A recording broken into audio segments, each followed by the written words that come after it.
Bismillahirrahmanirrahim. Assalamualaikum warahmatullahi wabarakatuh.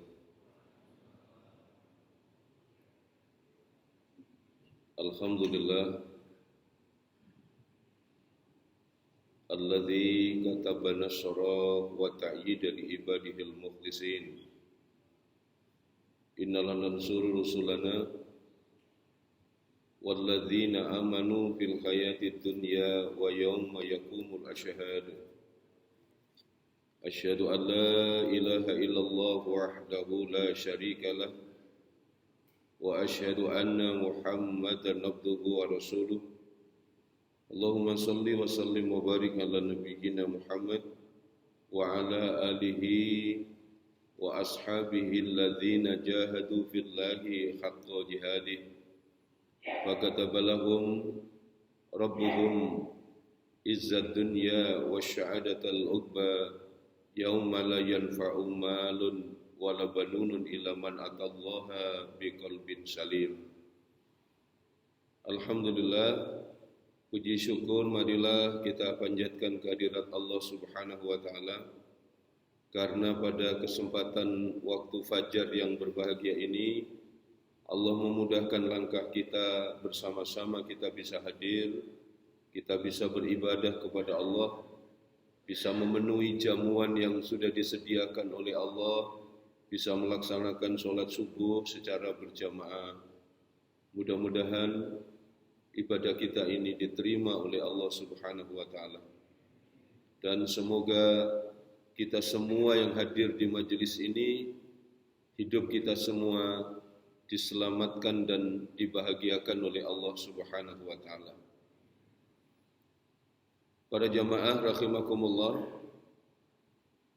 kehadiran bulan Dzulhijjah Allah berikan anugerah kenikmatan besar kepada kita ketika kita melaksanakan perayaan Idul Adha, kita melaksanakan syariat kurban, kita melaksanakan syariat ibadah haji.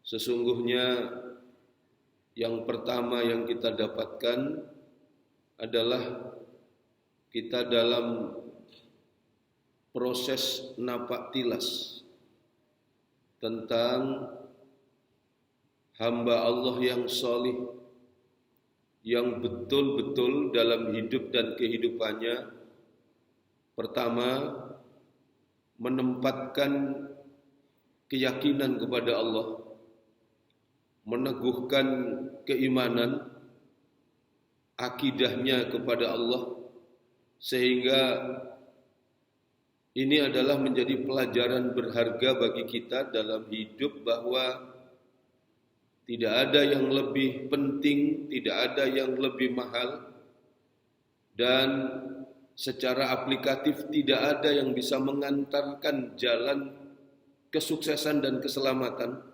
kebahagiaan kehidupan di dunia, lebih-lebih sampai dengan kesempurnaan kebahagiaan kehidupan di akhirat. Tidak lain adalah keyakinan kepada Allah Subhanahu wa taala. Derajat kemuliaan manusia itu tetap melekat rapat pada pribadi manusia ketika dia memiliki keyakinan kepada Allah. Tetapi ketika keyakinan itu hilang, maka sirna juga derajat keutamaan dan kemuliaan manusia. Sampai di Al-Quran itu Allah tunjukkan kepada kita, inna syarrad dawabi indallah. Sesungguhnya binatang yang paling buruk di sisi Allah. Allah memberikan perumpamaan manusia ini dengan inna syarrad dawabi indallah. Binatang yang paling buruk di sisi Allah siapa? Alladzina kafaru fahum la yu'minun. Yaitu manusia-manusia yang ingkar kepada Allah. Dialah orang-orang yang derajatnya ditunjukkan oleh Allah. Tidak ubahnya seperti binatang. Kenapa? Fahum la yu'minun. Sebab di dalam dadanya tidak ada keyakinan kepada Allah. Di Al-Quran surat ke-7, surat Al-A'raf ayat 179. Begitu juga Allah tunjukkan kepada kita derajat utama, keutamaan Manusia itu akan hilang dan sirna ketika apa? Ketika potensi terbesar yang diberikan oleh Allah, anugerah kenikmatan diberikan dan dibekali oleh Allah hati, dan di dalam hati itu tidak ada keyakinan kepada Allah. Walaqad darabna li jahannama katsiran minal jinni wal ins lahum qulubun la yafqahuna biha walahum a'yunun la yubsiruna biha walahum adanun la yasma'una biha ulaika kal an'am bal hum adall ulaika humul ghafilun. Aku tempatkan di tempat penderitaan, aku sediakan kepadanya neraka jahanam yang diperuntukkan bagi siapa? Bangsa jin. Yang diperuntukkan bagi siapa? Bangsa manusia. Walaqad darabna li jahannama katsiran minal jinni wal ins. Siapa manusia yang mengalami penderitaan yang luar biasa sampai di akhirat, dimasukkan oleh Allah ke dalam neraka jahanam? Itu dia manusia yang aku berikan potensi hati, tapi hatinya tidak mampu lagi tertambat keyakinan kepada Allah. Itu dia manusia yang aku beri hati, tapi hatinya tidak mampu lagi mengingat Allah. Itu dia manusia yang aku berikan kepadanya mata, aku berikan kepadanya telinga, telinganya tidak mampu mendengarkan peringatan-peringatan dari Allah, matanya tidak mampu melihat tanda-tanda kekuasaan Allah. Maka kalau sudah begitu, derajat manusia itu ditunjukkan oleh Allah ketika lahum qulubul la yafqahuna biha walahum a'yunul la yubsiruna biha walahum adanul la yasma'una biha ulaika kal an'am. Allah kemudian mengingatkan kita, kalau manusia sudah kehilangan derajat kemuliaannya itu, menanggalkan dan meninggalkan potensi kemuliaannya itu, maka manusia kemudian turun derajatnya, tidak ubahnya seperti binatang, balhum adall, bahkan lebih rendah dari binatang. Para jamaah rahimakumullah, ketika kita diajari oleh Allah surat Atin, Allah menunjukkan kepada kita, laqad khalaqnal insana fi ahsani taqwim. Allah mengingatkan kita, manusia ini diciptakan oleh Allah sebaik-baik penciptaan. Yang menarik, coba kalau kita renungkan, ayat ini diawali dengan sumpah demi sumpah yang diajarkan oleh Allah. Panjenengan renungkan, watini wazzaitun, waturi sinin, wahadal baladil amin. Kenapa Allah bersumpah dengan buah tin? Buah tin itu buah yang banyak tumbuh di Damaskus, buah yang banyak tumbuh di Syria. Allah mau didik dan ajarkan kepada kita, perhatikan Damaskus, perhatikan Syria. Ada apa dengan Damaskus? Ada apa dengan Syria? Dulu ajaran Islam, ajaran tauhid, menyembah kepada Allah, berkeyakinan kepada Allah, diturunkan di sana. Diutus seorang nabi yang sabar, namanya Nabi Nuh. Dalam beberapa riwayat, Nabi Nuh itu berdakwah 950 tahun. Dan pengikutnya tidak lebih dari 16 orang. 950 tahun dan pengikutnya tidak lebih dari 16 orang. Coba kita renungkan betapa luar biasa sulit dan sabarnya Nabi Nuh untuk menempuh jalan dakwah, menyampaikan kebenaran. Padahal yang didakwai oleh Nabi Nuh itu adalah manusia. Siapa manusia? Laqad khalaqnal insana fi ahsani taqwim. Begitu juga yang kedua, wazzaitun. Apa zaitun? Zaitun itu buah yang banyak tumbuh di Palestina. Pelajari Palestina, renungkan Palestina, belajar dari Palestina. Kenapa? Dulu ajaran Islam, ajaran tauhid, menyeru, menyembah kepada Allah, diturunkan di sana. Diutus seorang nabi yang sangat sabar, anggota dari ulul azmi. Siapa dia? Nabi Ibrahim. Nabi Ibrahim itu mobile. Dulu diutus di Irak. Kemudian dipindah oleh Allah ke Palestina. Nanti pada saatnya diperintah oleh Allah hijrah ke selatan, terus ke selatan, ke sebuah padang tandus. Tidak ada tanda-tanda kehidupan kecuali berterbangan burung-burung pemakan bangkai. Namanya bakah. Bakah itu artinya anjir darah. Tidak ada tanda-tanda kehidupan. Tapi kemudian Nabi Ibrahim diperintah oleh Allah dan Nabi Ibrahim tempatkan anak dan keturunannya di tempat itu. Bakah kemudian berubah menjadi Makkah Al-Mukarramah. Allah mau mengingatkan kepada kita, apakah dakwahnya Nabi Ibrahim lebih mudah dibanding dakwahnya Nabi Nuh? Allah mau mengingatkan kepada kita, akankah manusia-manusia laqad khalaqnal insana fi ahsani taqwim itu seperti keingkaran dan kedurhakaan yang ditempuh dan dilakukan oleh umatnya Nabi Nuh. Maka ketika Allah ingatkan laqad khalaqnal insana fi ahsani taqwim, Allah tunjukkan setiap periode dan dekade peradaban manusia. Nabi Nuh dipaparkan oleh Allah. Dakwah Nabi Ibrahim ditunjukkan oleh Allah. Begitu juga berikutnya, Waturi Sinin, demi bukit Tur Sinai. Bukit Tur Sinai ada apa? Allah mau mengingatkan kepada kita tentang Al-Quran. Sebab di bukit Tur Sinai itu Allah berikan kitab sucinya. Allah berikan kitab Taurat diberikan kepada Nabi Musa. Nabi Musa menyampaikan kepada Bani Israel. Tapi apa yang terjadi? Bani Israel melemparkan kitab itu seperti keledai yang diberi kitab. Kemudian keledai itu melemparkan kitab itu di punggungnya. Akankah manusia itu seperti Bani Israel yang kemudian melakukan pembunuhan kepada para nabi, melakukan kerusakan di permukaan bumi, padahal dia telah diberikan oleh Allah kitab petunjuk untuk mengantarkan hidup dan kehidupannya. Maka Allah ingatkan dengan Waturi Sinin, padahal manusia itu laqad khalaqnal insana fi ahsani taqwim. Begitu juga dengan wahadal baladil amin, demi kota Mekah, kota yang aman, dijadikan sumpah oleh Allah. Kenapa? Sebab disinilah ajaran Islam yang sempurna diturunkan oleh Allah. Islam paripurna diturunkan oleh Allah. Di tempat itulah Allah berikan anugerah kenikmatan luar biasa. Apa itu? Di tempat itu terlahir penutup para nabi dan rasul, Nabi Muhammad sallallahu alaihi wasallam. Apakah dakwah yang dilakukan Nabi Muhammad lebih mudah dibanding dakwah yang dilakukan oleh Nabi Nuh, yang dilakukan oleh Nabi Ibrahim, yang dilakukan oleh Nabi Musa? Ternyata mestinya orang-orang Quraisy yang diberikan kota Mekah bersyukur kepada Allah.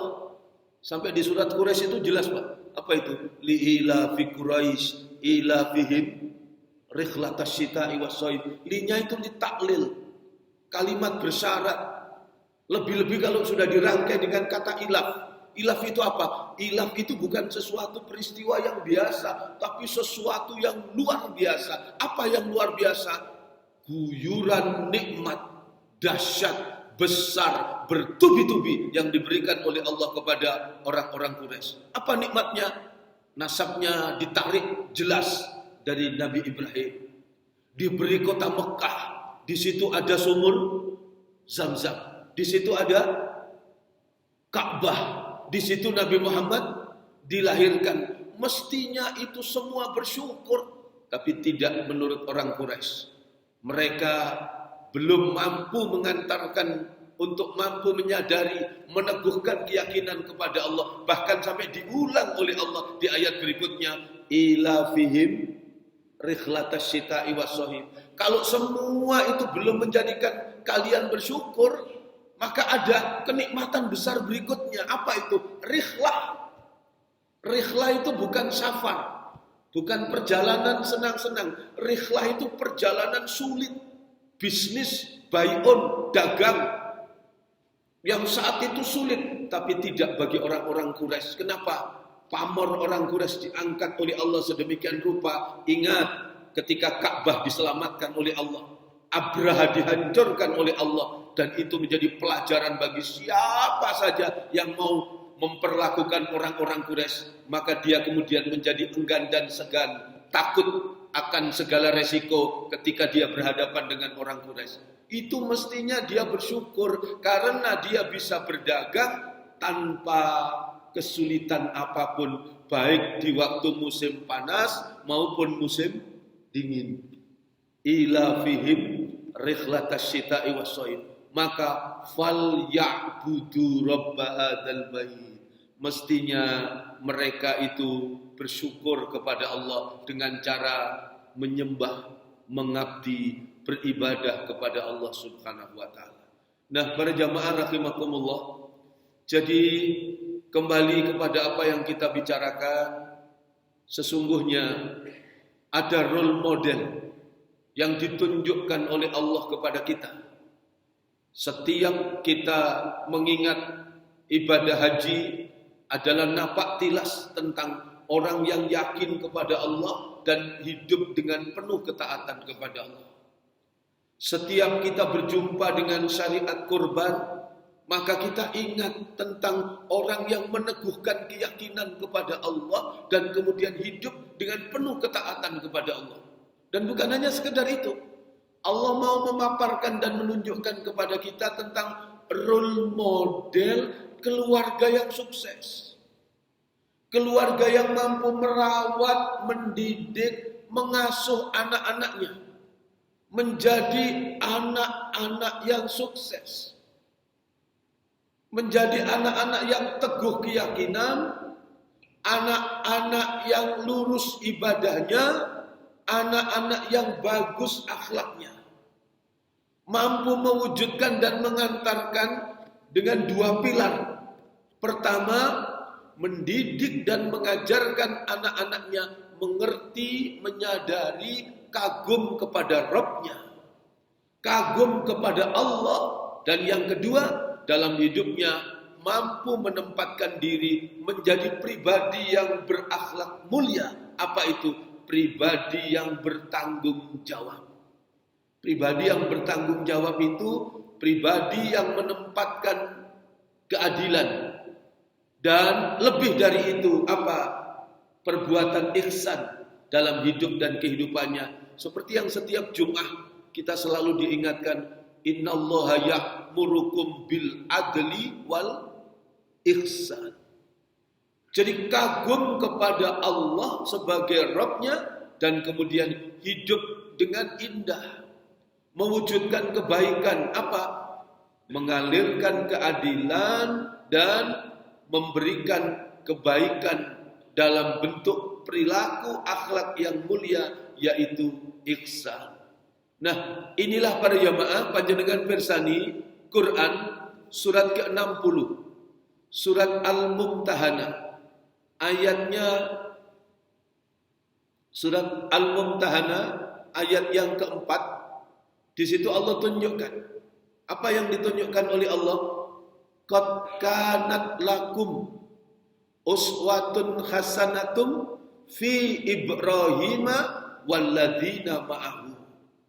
Dan sungguh terdapat uswatun hasanah, terdapat contoh, terdapat keteladanan, terdapat nilai-nilai yang dicontohkan oleh Nabi Ibrahim dan keluarganya. Oleh Nabi Ibrahim walladzina ma'ahu, dan orang-orang yang beserta beliau. Ibrahim taat kepada Allah. Ibu Hajar wanita yang mulia ini juga taat kepada Allah. Akhirnya apa? Menghadirkan generasi berikutnya, generasi yang taat kepada Allah, yaitu Nabi Ismail. Nabi Ibrahim yang menempatkan hidup dengan kecintaan kepada Allah.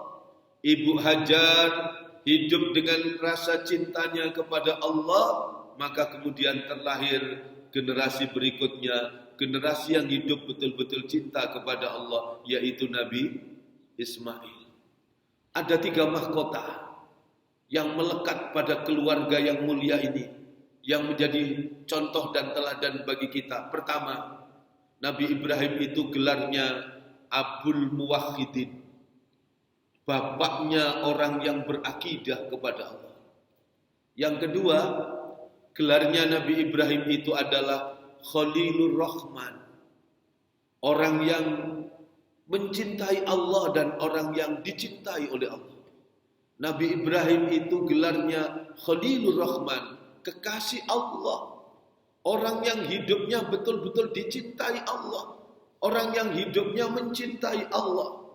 Dan yang ketiga, ini yang luar biasa, mudah untuk diceramahkan, gampang untuk disampaikan, tetapi membutuhkan perjuangan luar biasa untuk kita bisa mampu menapaki dan mengantarkan generasi di belakang kita. Nabi Ibrahim itu gelarnya Abul Anbiya wal Mursalin. Nabi Ibrahim sukses mengantarkan anak-anaknya, sukses mengantarkan generasi di belakangnya, menapaki dan menjalani hidupnya. Sebab anak-anak kita bukan diri kita.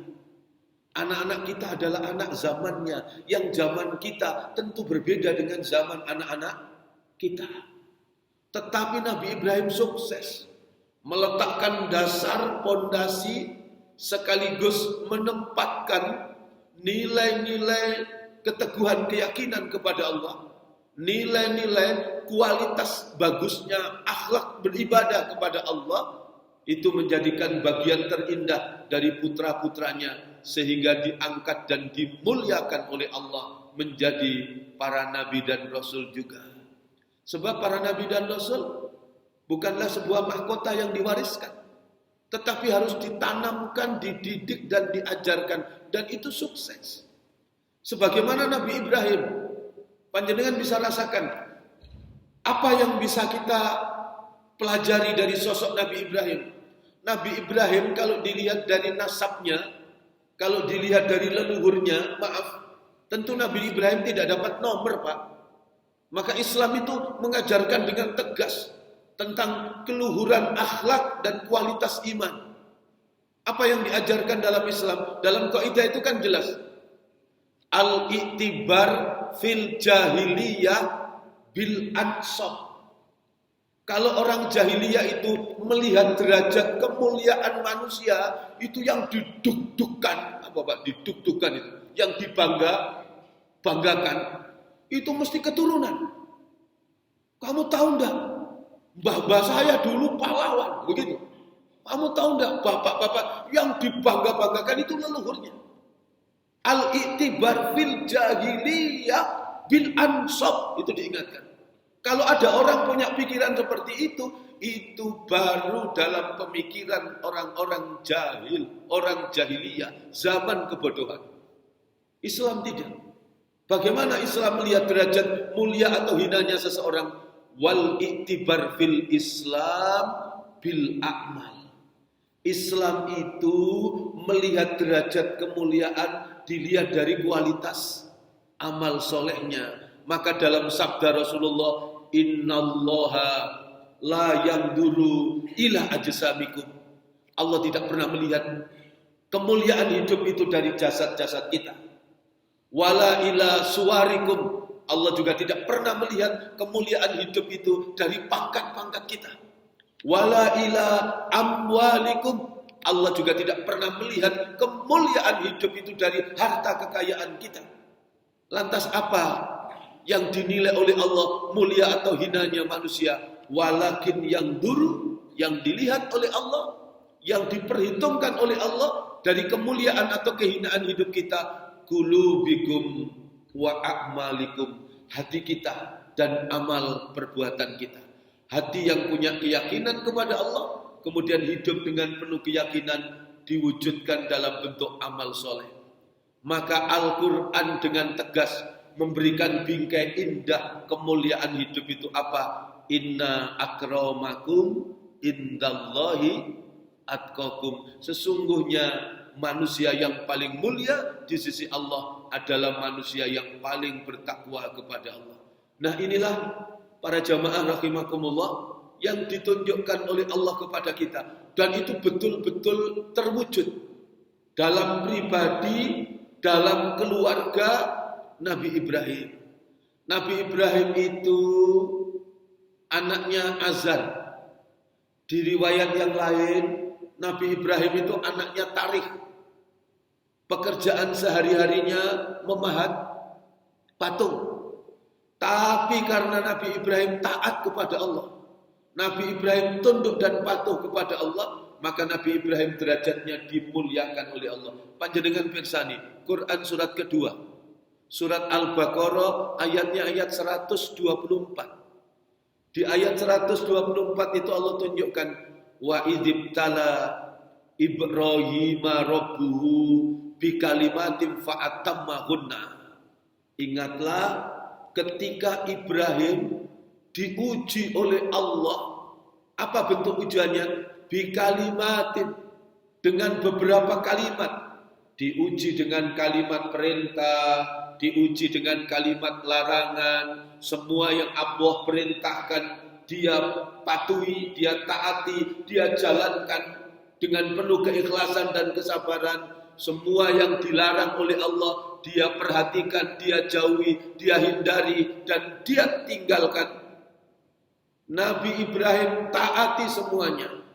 Karena ketaatan itu, maka Nabi Ibrahim kemudian derajatnya dimuliakan oleh Allah. Bagaimana bentuknya?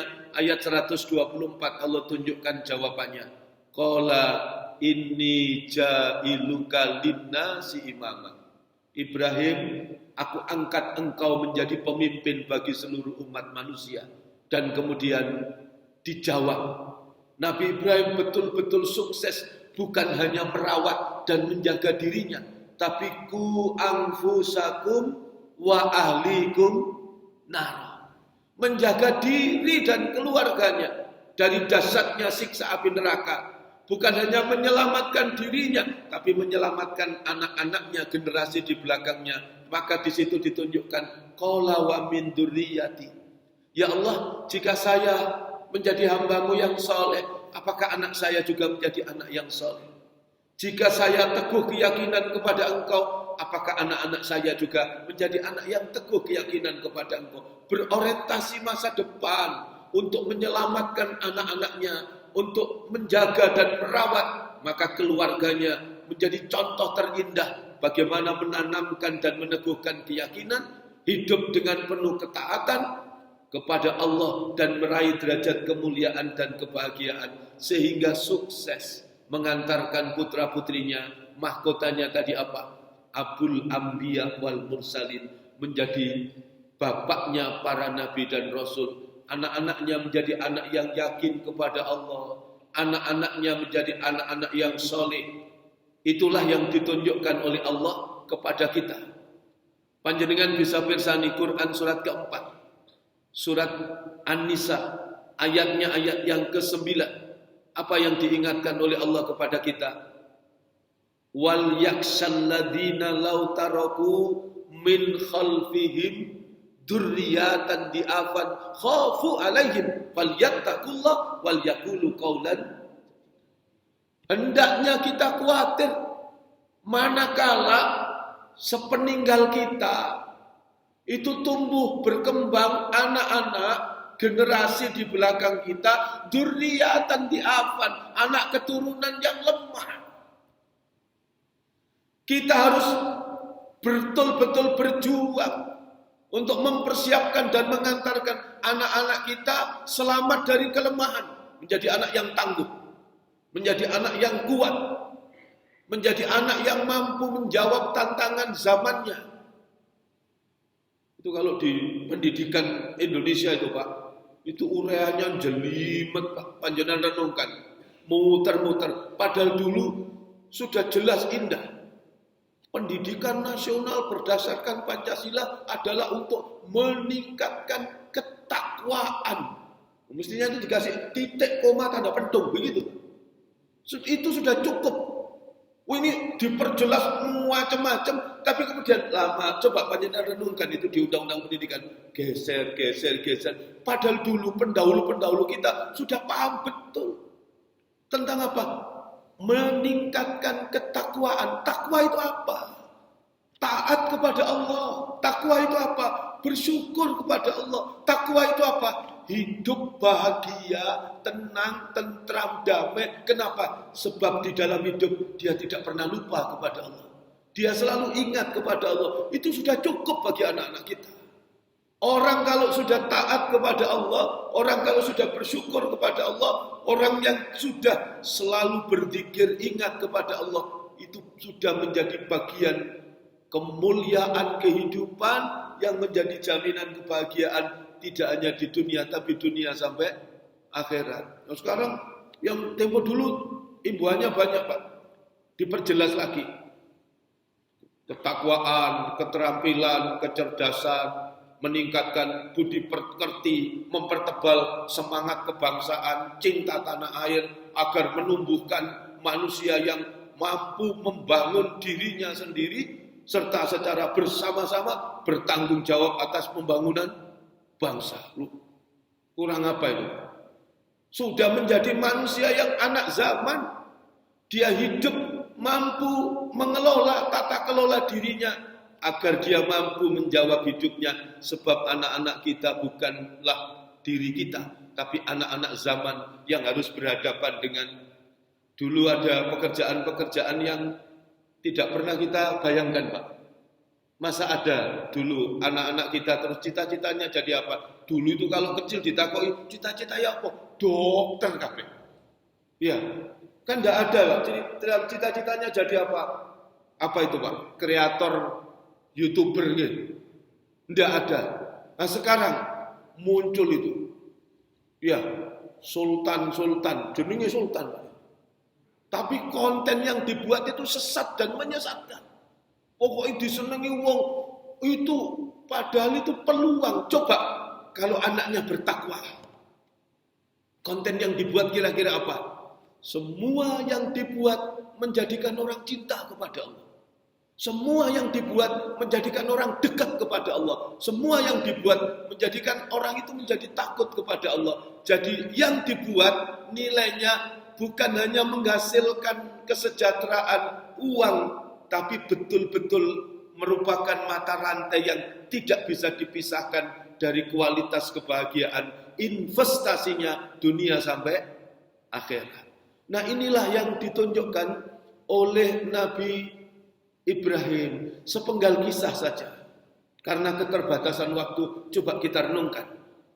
Ketika Nabi Ibrahim itu yakin kepada Allah, maka semua yang diperintah oleh Allah selalu dipatuhi, Pak. Hijrah, meninggalkan tempat yang nyaman, menuju tempat yang sulit dilakukan. Diperintah meninggalkan anak dan istrinya di tempat itu dilakukan. Betul-betul yakin dan taat kepada Allah. Sampai di Al-Quran itu digambarkan wanita yang mulia ini, Ibu Hajar, bertanya, Ibrahim, suamiku Nabi Allah, kamu mau kembali? Aku kau tempatkan di tempat ini, baru, asing, perbekalan makan minum hanya sebatas ini. Cukup berapa hari? Betul Hajar, aku mau kembali. Diulang lagi, Ibrahim, suamiku Nabi Allah, kamu mau kembali? Istrinya meyakinkan, betulkah tega Nabi Ibrahim meninggalkan dirinya di tempat sulit seperti ini? Betul Hajar, aku mau kembali. Sampai yang ketiga, Ibrahim, suamiku Nabi Allah, bukan karena apa-apa kan kau tinggalkan aku di sini? Bukan karena Ibu Sarah cemburu kan? Bukan karena yang lain-lain kan? Saya hanya ingin bertanya, kau tinggalkan aku di tempat seperti ini, apa ini perintah Allah? Itu Ibu Hajar. Pertanyaannya pertanyaan yang cerdas, keluar dari keyakinan kepada Allah dan ketaatan kepada Allah. Apa ini perintah Allah, suamiku? Dan di Al-Quran ditunjukkan, betul Hajar, ini perintah Allah.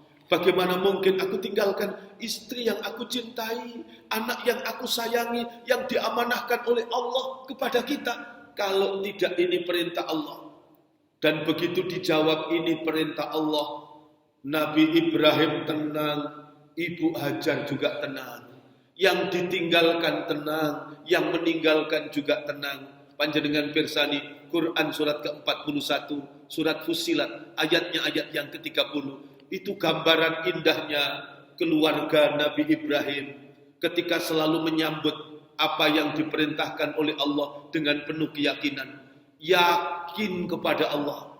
taat kepada Allah sebab dia mengerti keyakinan dan ketaatan kepada Allah muaranya adalah kebahagiaan kehidupan. Innalladzina qalu rabbunallah. Sesungguhnya orang-orang yang benar-benar yakin kepada Allah, sumastaqamu, kemudian dia taat tunduk dan patuh kepada Allah, hidupnya pasti dijamin dibahagiakan oleh Allah, diangkat dan dicabut oleh Allah kegelisahan, rasa takut, rasa sedih, khawatir, alla takhafu wa la tahzanu wa abshiru bil jannah allati kuntum tu'adun. Surat Fussilat, surat ke-41 ayat 30. Gambaran indah dari keluarga Nabi Ibrahim yang taat kepada Allah betul. Maka kemudian Ibu Hajar hilang kekhawatirannya. Dia memang ditinggal suaminya, tapi dia yakin dia tidak pernah ditinggal oleh Allah. Dia memang jauh dari suaminya, tapi dia yakin dia tidak pernah jauh dari Allah. Maka Allah tidak pernah mengingkari janji. Dan kemudian berubah, Pak. Makkah itu berubah menjadi Makkah Al-Mukarramah. Nabi Ibrahim, Ibu Hajar, lahirlah Nabi Ismail. Sosok generasi yang betul-betul dikawal oleh zamannya, dididik dan dibina oleh kedua orang tuanya, di kepengasuhan yang indah dalam ketaatan, maka lahir pribadi yang hebat, pribadi yang luar biasa. Surat As-Saffat, Pak. Di surat As-Saffat ayat 102. Ya. Di sekitar mulai ayat 99, 100, 101, 102. Itu ada sepenggal kisah yang luar biasa yang Allah tunjukkan kepada kita tentang sosok Nabi Ibrahim, seorang generasi hebat, yaitu generasi yang betul-betul memiliki iman yang sempurna. Apa iman yang sempurna? Hidup dengan penuh kesabaran. Falamma balagha ma'ahu sya'ya qala ya bunayya inni ara fil manami anni adbahuka fandur madza tara. Qala ya abati fa'al ma tu'mar satajiduni insyaallahu minas sabiri. Keluar dari lisan seorang anak yang soleh, Pak. Apa? Nah, ayahmu ini diperintah oleh Allah melalui mimpi, nak, untuk mengorbankan engkau. Apa jawabannya? Ya, kalau itu memang Allah perintahkan, kalau itu memang yang Allah inginkan, laksanakanlah apa yang diperintahkan oleh Allah. Ayah akan mendapati, aku tidak akan meronta-ronta, aku akan berserah diri, saya akan menghadapinya dengan penuh kesabaran. Karena memang ujian, diuji oleh Allah dan dijawab ujian itu, Nabi Ibrahim lulus, maka menyembelih putranya itu diganti oleh Allah dengan menyembelih ternak, menyembelih domba. Karena itu hanya sebatas ujian yang diberikan oleh Allah. Para jamaah rahimakumullah, inilah poin yang kita pelajari pada kesempatan yang berbahagia ini. Semoga Allah menurunkan hikmah ilmu yang bermanfaat. Harta kita barokah, keluarga kita barokah, putra-putri kita disoleh-solehkan oleh Allah.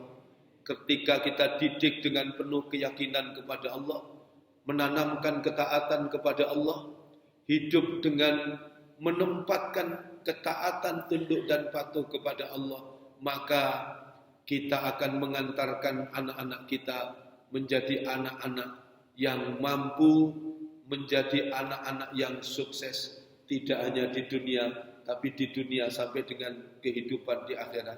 Sementara sebagai pembanding, panjenengan buka Al-Quran, nanti di rumah surat ke-66, surat At-Tahrim, ayat 10, ayat 11, ayat 12. Di situ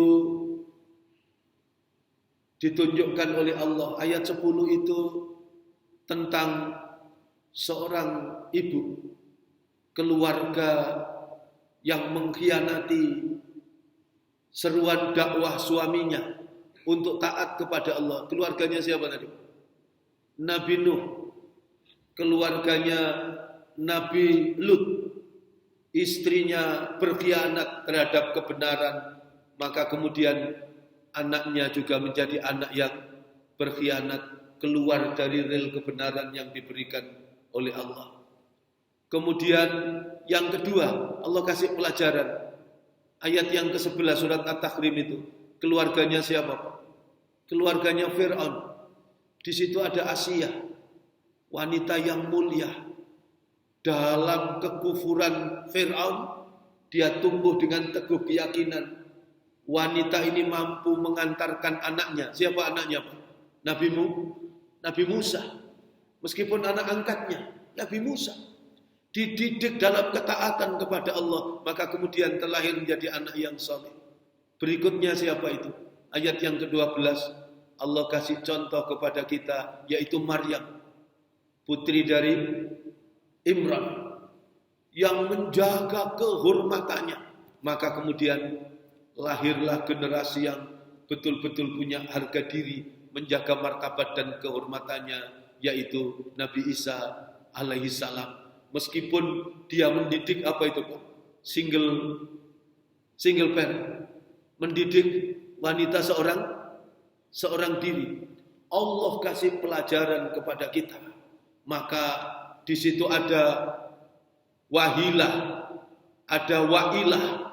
Wahilah itu istrinya Nabi Nuh. Wailah itu istrinya Nabi Lut, yang dengan kedurhakaan dan keingkarannya maka kemudian terlahir anak-anak yang durhaka kepada Allah.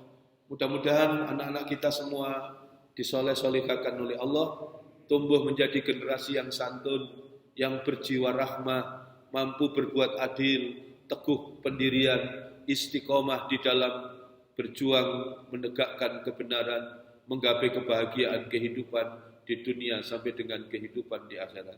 Para jamaah, ini yang dapat saya sampaikan. Kurang lebihnya mohon maaf.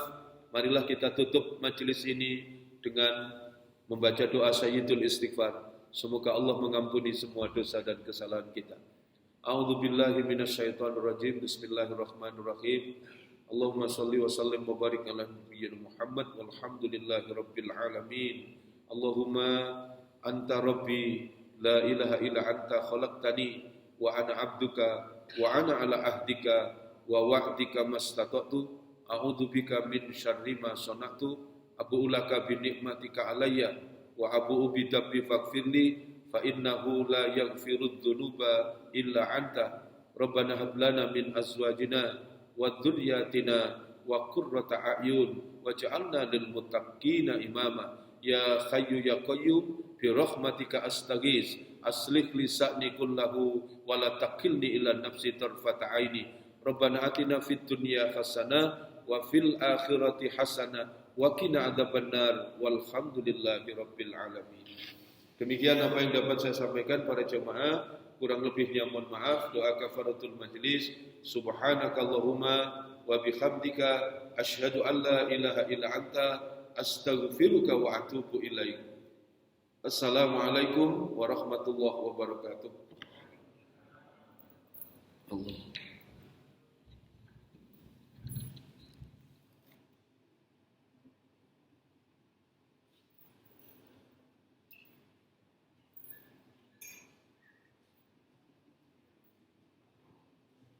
Barakallah kita semua ya.